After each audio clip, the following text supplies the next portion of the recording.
And cutest little dude. Hey, Schnauz. This is not the happiest dude on a Christmas morning. Hey, you good boy? You good boy?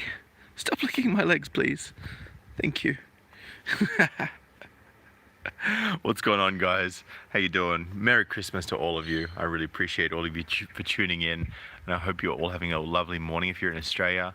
I hope you're having a lovely Christmas Eve and are about to have a lovely morning and a lovely Christmas Day if you're in Canada, the States, or anywhere else that's a little bit behind in terms of time zone. So just wanted to share that with you to begin with.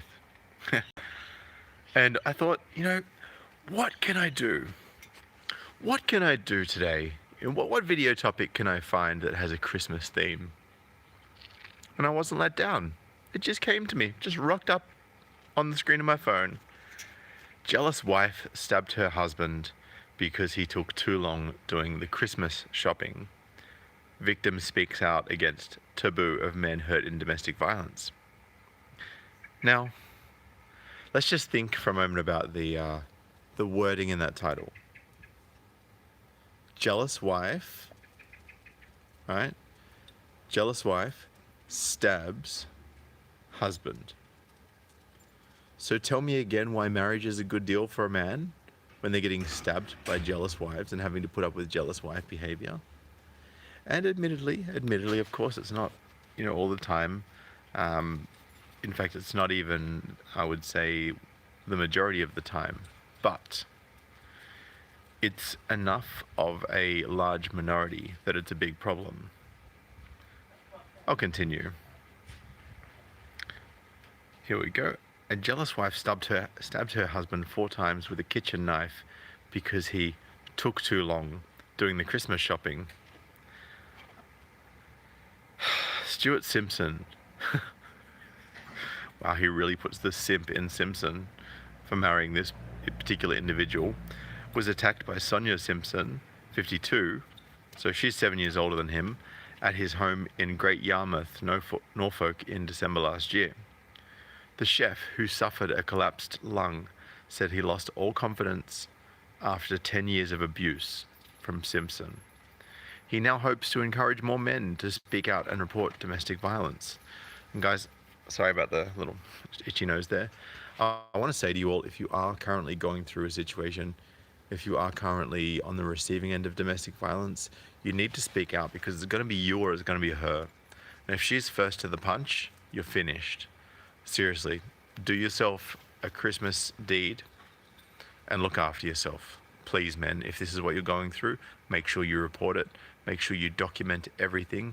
Make sure you speak to people that you trust in advance, right? Whether you liaise with them by text messages or whatever the case, because you need to be able to actually prove a trail of evidence and a trail of, you could go to the police after she accuses you and say, well, I've been keeping this diary for the last 6 months of all these things. And they can say, well, maybe you just wrote it all up after you got accused so that you could get out of this, because we all know how the system is.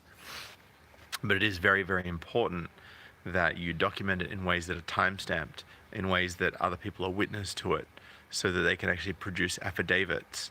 And if you're in Australia, the legaleagle.com.au is a good resource for anything to do with legal proceedings. I'll continue with this article. So yeah, he now hopes to encourage more men to speak out and report domestic violence. And I encourage you guys to do it as well, if you are suffering from it. Mr. Simpson said, it's sad that men feel they can't get help, which is basically a very real situation. It's sad that men feel they can't get help. It's such a taboo subject that it's difficult for us to speak out about it.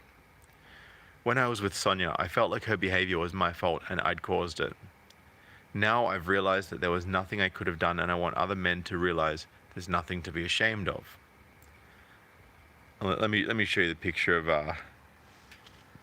of this wall smash thought. So this is the 52-year-old that's beating up on her husband that's 7 years younger than him. Yeah, exactly. And this is the dude there that's copping it. Anyway, sorry to those of you who just smashed your phone. I apologize. Mr. Simpson lived with his wife until October last year when the couple split but agreed to stay friends. He then invited his estranged wife to celebrate Christmas with him and his friend Stacy in the new house share. Ooh, that's a bad idea, buddy. That's a bad idea, Mr. Simpson. It's a real bad idea. You know, fucked up on that one. He said, I went into town while Sonia had some drinks with Stacy at home, but it took me longer than anticipated due to the rush of last-minute shoppers.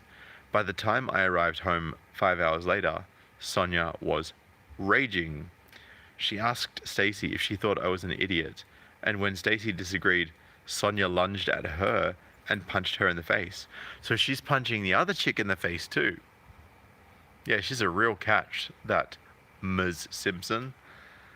I grabbed Stacy and pushed her out of the room, protecting her from Sonia, but as I shut the living door, I felt a sharp sensation in my back. Moments later, I realized that Sonia had stabbed me so hard with a kitchen knife that the handle had snapped off. Dazed, Mr. Simpson staggered into the hallway where he told Stacy to call the police. He managed to trap Simpson in the living room by holding the door handle. Police officers and an ambulance arrived moments later. So he's got a knife broken off in his back and he still manages to fend that land whale off. Respect to you. Although you're still an idiot for letting her back in your home. Simpson was arrested and the chef was rushed to James Paget Hospital in Norfolk. Mr. Simpson said, at the hospital, doctors told me I had a collapsed lung which was life-threatening. They inserted a drain into my chest to remove fluid. I thought I was going to die. He added that he completely missed Christmas and couldn't believe he'd been carved up like a turkey by his ex. Stacy also required medical attention after suffering a fractured cheekbone in Ms. Simpson's attack. So not only has this wall smash thought broken the cheekbone of the friend of her ex-partner, who happened to be a female, but also has stabbed the knife into her ex-partner's back so hard that the handle has snapped off. Mr. Simpson was discharged from hospital 5 days later. The chef said his wife, who he met in December 2007, had been jealous and controlling for some years before the attack. He said she had accused him of cheating on numerous occasions, once while he was at his mother's funeral. Wow. Like, you're at your mother's funeral. You're literally burying your own mother, and you're being accused of cheating by someone who was probably cheating on you. Unbelievable. He said, I was working long hours as a chef, and when I got home, Sonia would accuse me of sleeping with my boss.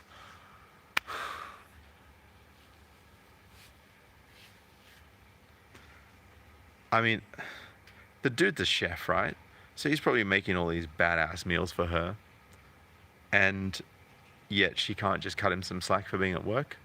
Like, I'm sure she's the type that goes out to restaurants and expects chefs to wait on her hand and foot to cook her the meal exactly the way she likes it. And she'll send it back if she doesn't get the meal she wanted.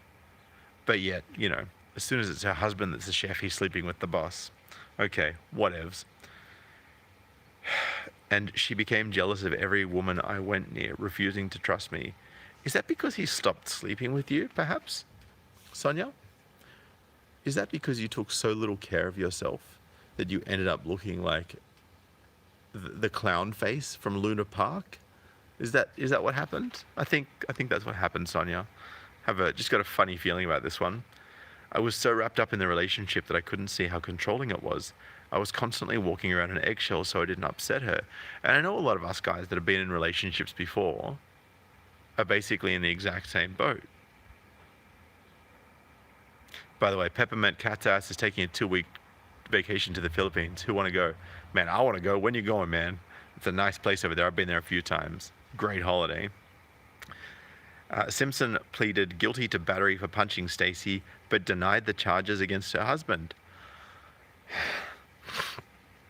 I'll take accountability for hitting another woman, but I will not take accountability for hitting a man because he deserved it. Fucking unbelievable. So you literally stabbed a knife into his back, like an actual knife, and you snapped it off. But hey, you're not guilty of that, right? just guilty of breaking the cheekbone of another chick because sisterhood or something like that. Some sort of shit like that. Wow. Mr. Simpson, here we go. She was eventually found guilty of causing grievous bodily harm with intent and perverting the course of justice, and was jailed for 14 years. Fuck yeah. That's what I'm talking about. That's what I'm talking about. 14 years in the slammer. Hope you get jammed with iron bars by other bitches in there. Sorry, I'm just... a little bit of jubilance there on my part.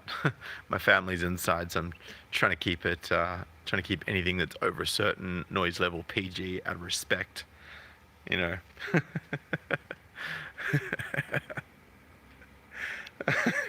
14 years, yes. So she's going to be there until she's 66 years old.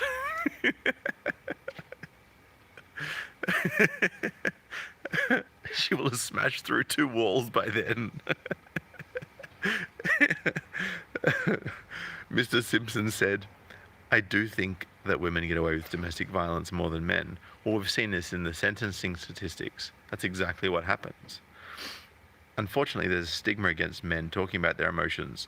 So until we crack this, I think men will always struggle with this. Yeah, look, again, I don't think it's so much that...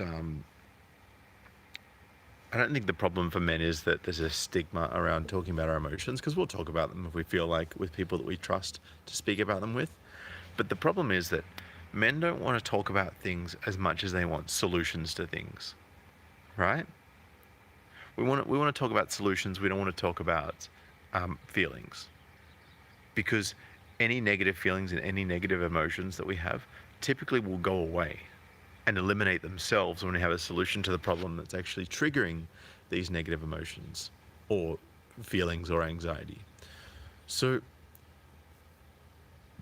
what would happen if we actually had a system that enabled us to find a solution to these problems?